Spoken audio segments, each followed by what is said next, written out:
Welcome back to Wrestling with Ski. My God, it went all glitchy, but it didn't make me do it repeatedly. And it was, I mean, it wasn't the greatest of nights, I would say, I guess, for, wrestling wise. No offense to them. It had its, its moments for sure, but it wasn't, like the greatest night of all time.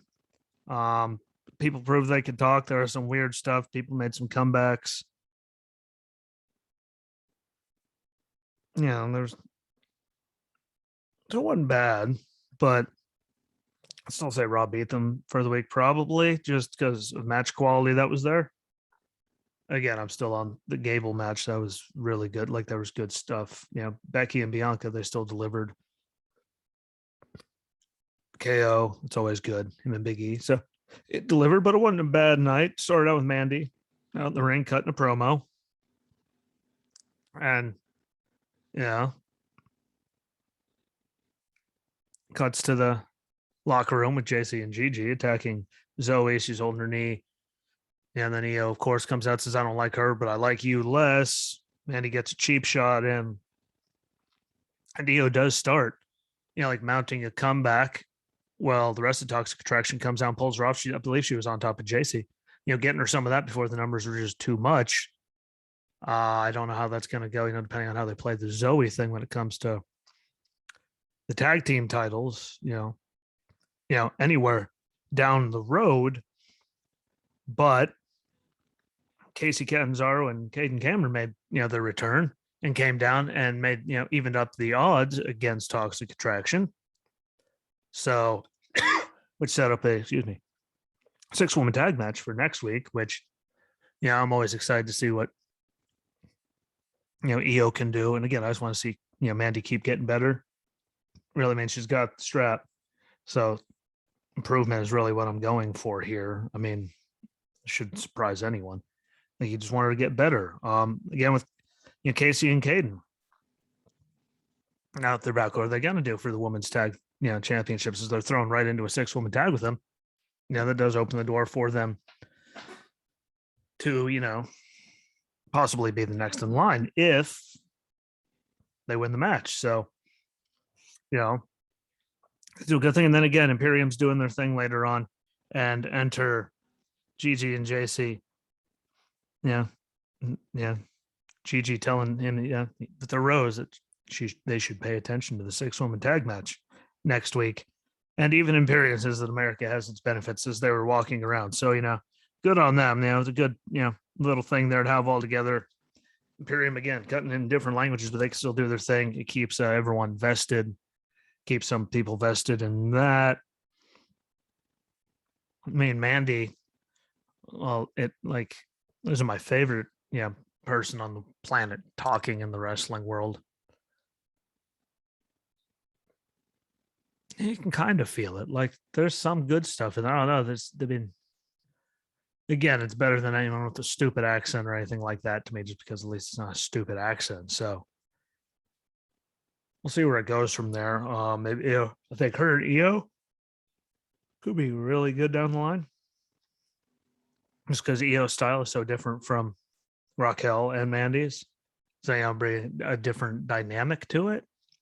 So I'd like to see what they do with that, but I don't think they're gonna have Mandy get the title and then lose it 5 seconds later. And really it's a damn shame how they've been, booking Io, because I thought she did a great job during COVID as champion. I thought she held it down beautifully. So we'll see what it all does. I mean, what it leads to. I mean, we did see Dakota tell Mandy that she didn't do it to help her. She did it to end Raquel. And then her match with, Cora Jade was quick and to the point. I mean, there's a lot of stuff that I found ugly in it, just strikes and moves and stuff, which just didn't look good from Cora's part. I mean, obviously it's not Dakota at this point, just because all the experience and all the stuff we've seen her do, it obviously wasn't her. I mean, I found some sloppiness in there. And again, there seemed to be a lot of quick matches that happened. And Dakota wins, drags her, around the ring by her hair, pulls the table on, puts on top of her, jumps on the apron, doesn't actually jump on her. Gets down, lays her skateboard across her stomach, and walks away. So she didn't finish off, that whole crazy or so. Yeah, so we'll see what goes to that. But really, the biggest thing that irritated the hell out of me the whole time is what after they Dakota went to the ring and they made the announcement they come back and they're in Duke's poker room with Grimes and doing Cameron Grimes things, and they went back to the match and they kept breaking up stuff. Like, I mean, I get it, but like do that, then have the entrance. Like, stop breaking up matches to put stupid stuff in there because people don't like that. They're going to turn it off and the match isn't going to get seen. At least that's my take on it. Like, it was not, I mean, it wasn't like it was the worst segments in the world, and Grimes ended up coming out on top, which, sure, that's a good thing. I mean, I just think the poker room thing is dumb. I built him up so big during the breakout thing tournament, have him lose like he did, but it's just, it's not as bad as lashing out. Like, that's garbage. No, I just didn't like it. I don't like it when they break up. Like, here's the entrance. Oh, now we're doing this. Like, I don't know. I just find it useless. I don't like it. It's not my thing. You can hate me if you want. MSK at the bus stop talking about losing their titles, and it's going to cut to telling us the meaning. The meaning of MSK. Bus pulls up, goes away, and then they know it. They missed their bus by that way, walk away in piggyback formation, like all of that. So they're going to bring that back up. Man, I don't know what they're going to do with all of that. The story continues, but I mean, at least it was only a few seconds of our life wasted. And then Robert Stone called out Zion Quinn for putting him through the table. And what we learned from it is Robert Stone cannot sing. He cannot dance.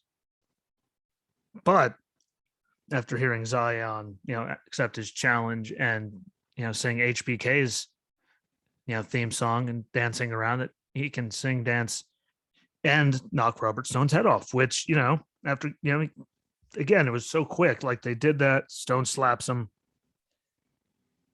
he mauls him, and it's done. Like, with like no time wasted, which there seemed to be a lot of it that night. Again, it was, I guess building Quinn, and well, it's Robert Stone. So I mean, that's really what he's there for. Yeah, like, know your role. He knows it. I think he knows it pretty good. Go out there, get your ass whooped, go away. So that's not like one of those big, oh my God, fully surprised things. But I don't know, like there was just too much. It was kind of like the first night when when they were trying to introduce all those new characters, and there was so much just going on, so many new people, so many quick matches that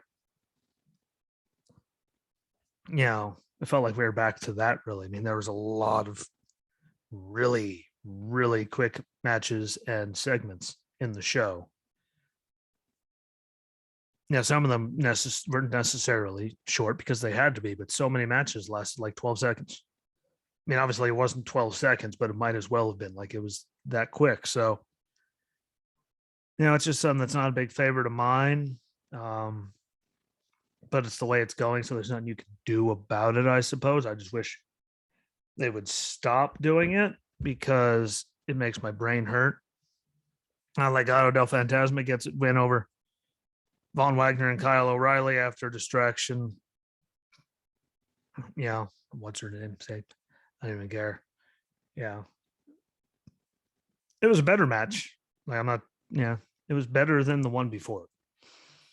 Like, there was actually some substance to it, but it gives Legado the win, so they're closer to tag titles. And Vaughn and Kyle finally had the first like match, really. We know they're gonna bounce back, just test the waters and see all that. It is what it is.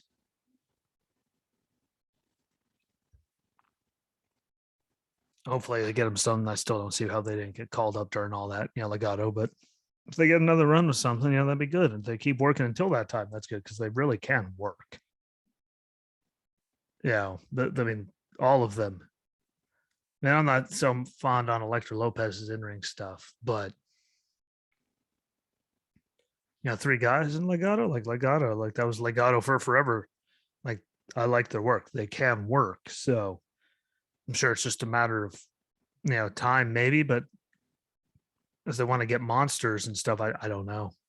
I don't know what they're going to do with them. It's great talent, so I'd hate to see it be wasted, but that's what they like to do. So we'll see. But it was quick and to the point. It wasn't as short as the other stuff, but It was the normal. They're going distraction. It's done. Yeah, so wasn't bad. Mackenzie interviews Carmelo Hayes and Trick Williams, and Andre Chase shows up until everyone thinks he's chicken cow or whatever the hell it was, and he heads off to the ring and runs his suck open challenge. Braun Breaker answers, and I will say Andre Chase got more offense in than I thought they would let him get.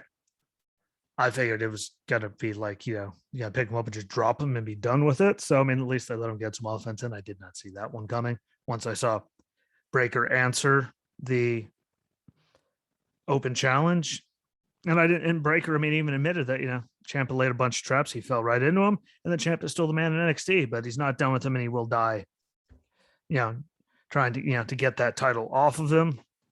And we can't forget lashing out with Tony D'Angelo again, like he's doing the rip off of all those mob TV shows and movies and all that.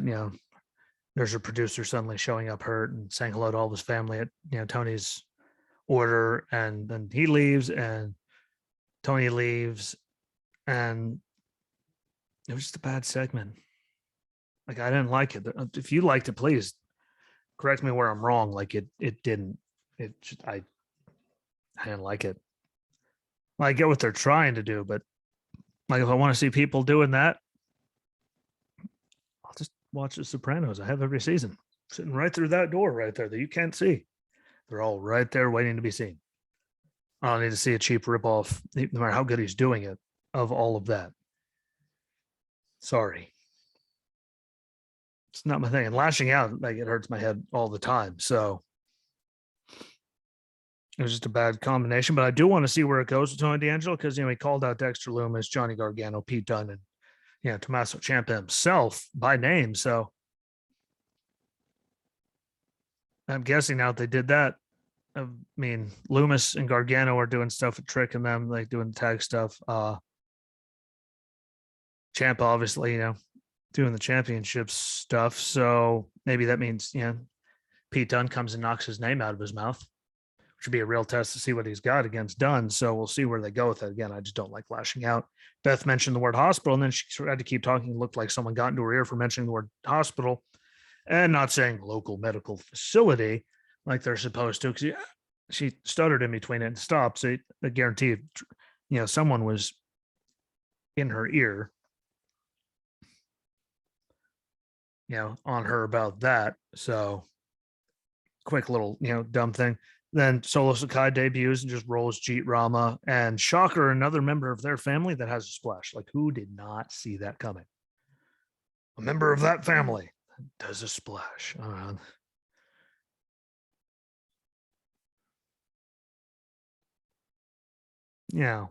That's what they do. So it looked good.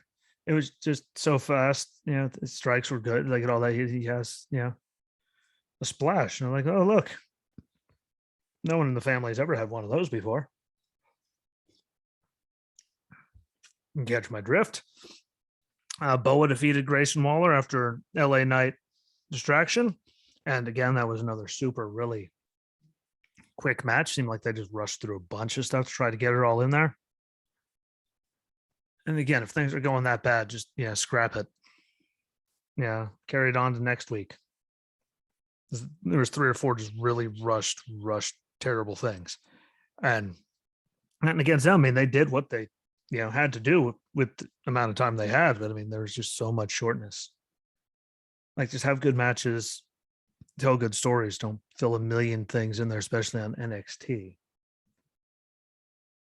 You have the time for that, to like cut one out, or let someone just cut a really quick promo or do a quick interview of have 3 matches that are like a minute or 2 long on the same show. When lashing out got all that time and all, like, it was just, I don't like it. I don't get it. But Kaylee Ray, there we go. I said them all at once. Kaylee Ray did another, short vignette, but she is debuting. So I'd like to see what they do with her, because I, did like her work over in NXT UK. Just want to see what they're going to do it here, because, it is different, NXT, it's a different style, all of that. So want to see what they're going to do overall with her, and be a fan of her or not. I thought it was good stuff. And I really do, want to see what they're going to do with her and how she's going to get through to get to the championship, because she held the title for so long over there. I mean, she has to be in the championship picture at some point. It wouldn't make sense. So, yeah, didn't like the vignette, but at least we found out, she's going to be there next week. So hopefully it's in a match and it's not just talking. We'll see, though. Which led us finally to the best part of the night. Well, I guess I'll say I still hate Joe Gacy, and, still hate that character. Let me go and get that out of the way before we get to the best part of the night. Still hate Joe Gacy. Hate. Like, the whole thing just hurts my head. You could have a different opinion. We're allowed to do that. But I hate it. It got us to Ciampa coming to the ring. Does this thing on the shtick. I know everyone else lost their title. Like all this new era. Certainly someone forgot to tell him. He did his thing. It was good. He gets interrupted by, Trick Williams and Carmelo Hayes. Well, I might add, for the second time of the night, say that the North American title is the A title of NXT. Yeah, good luck selling that one to anyone. Like, you were involved in matches with, like, doing that whole haunted house, like trying to get your title back thing, and Ciampa was main eventing Halloween Havoc. So, I mean, you could have him talking himself up all you want. It's really all a bunch of malarkey, and anyone can see that. It hurts my head. But again, Ciampa lays out Trick afterwards, exits the ring. He gets interrupted by Gargano entering, which, led them to having their stare down in their words as we went to commercial break. And they do have made like Team DIY, like DIY as a tag team together. All the battles they had over, NXT championship and trying to get to the championship, and, Goldie, like, their history is amazing between the two of them. Right now, I just don't see Gargano going after him. Really, sadly, that's because of his size. No matter how good he is, I don't see them keeping him around for forever due to his size, which is just pathetic, because you need to have people that can actually, like, wrestle and tell good stories and help mentor the younger talent. But it was good to see them, face to face, hoping maybe just one more time before, they go their separate ways. Well, when I say that, I mean with the company, if they let them go, just because of what they're trying to build to, I think they should keep them. Put them on the main roster, let them keep being the same thing, but, keep them. Like, that's too good a talent to let walk out the door. But when you get back from commercial, Gargano and Loomis against, Carmelo Hayes and Trick. And really the biggest thing about it that I took away, was right there at the end when, the ref's distracted while Loomis is putting, Carmelo to sleep. Trick hits him with the shoe. They finish it. They steal one. They hold, Gargano from being able to get in to break up the pin count. It was all dumb, but so overall, it wasn't the greatest, just because there were so many quick matches and just so much, lash and just breaking up matches to see people play poker and all that. Like, there was a lot of just why to this show. So I still say Raw was better, and maybe just for the love of God, don't joke about PTSD and saying they have PTSD from, like, we're tricking them, because everything they dealt with at Halloween Havoc, like, lots of people I know that have PTSD, and there's lots of people that I've known that had it that are no longer with us because they lost the battle with it. And I don't care. Like, let's just not go and make a joke out of that. There's people that actually have it from, like, war or rape or horrific car accidents, all kinds of things. Like, let's not go and make jokes and say they have something that serious, which takes that many veterans' lives alone every day. People that are suffering from it, that lose that battle, make a joke out of it for the zombie referee and all the stuff that happened in that house at Halloween Havoc, because that pissed me right off. I wanted to throw that one out there. That one irritated the hell out of me. And a shout out to, Moxley for, nutting up and going into patient treatment for, alcohol and all that. I mean, his face looked poofier. I was just hoping it wasn't that, because it was kind of like, Duff McKagan in Guns N' Roses. And he was just drinking himself to death. Like, he bloated up like, a sumbitch. So does that mean, like, what for Orange Cassidy? Is he not having the match with Mox now? Who knows? But good on him. I mean, he has a wife, child. his whole life ahead of him, career. Like he gave that promo about doing it for them. So for the tournament needing to win it. So good on him to know he has a problem. Talking with everyone, going and doing the right thing. I hope he takes all the amount of time that he needs to. Doesn't try to come back any sooner or any of that, and does it right. But it takes lots of guts to do what he did in the situation he's in with AEW and everything they're doing. So I want to say good on him. Kudos on him. More people should. And regardless of what they do with it, whether they give Eddie slot back or they just let Orange move on.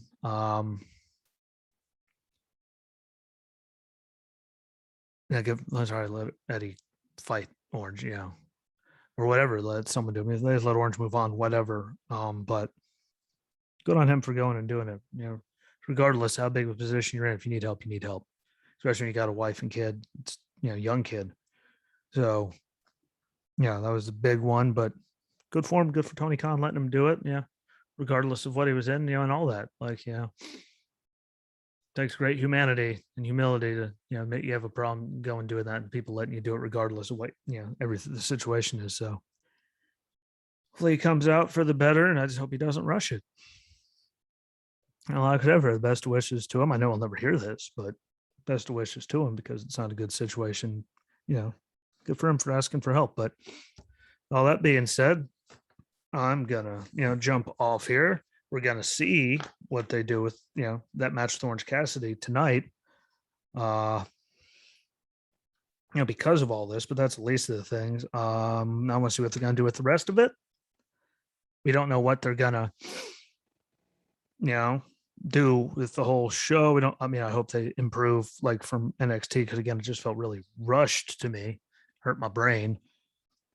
Sorry, not really, but that was that bad. It was so rushed. So hopefully they fix that up, because Raw beat them in my opinion, which just Raw beating anything is kind of amazing. But gonna get some more wrestling tonight. Get back and talk to you guys about that tomorrow and any other stuff that pops up. I hope you enjoyed it. I appreciate the like that I get, every like I get, every share that I get. Please feel free to share more of them. Follow along on all the pages, because the follows, it takes 3 seconds. It helps out, Facebook, YouTube, Rumble, Spotify, Apple, Google Podcasts, Anchor, Breaker, Sketcher, Radio Public, Pocket Casts, Amazon Podcasts, iHeartRadio, and Audible. Like all of them, like it helps get more out there. So please, like, no matter what you're listening to it on, share it out. Social media doesn't take long, and it helps everyone out. And let me know what you think. That's really the big key important one. Let me know what you think. Tell me, and tell me stuff that I missed or anything. But I appreciate y'all. Enjoy the rest of your day. Enjoy, Dynamite tonight if that's your thing. If not, well, enjoy the rest of your night anyway. And I'll be back at you tomorrow. So thanks for watching. Enjoy the rest of your night, and peace.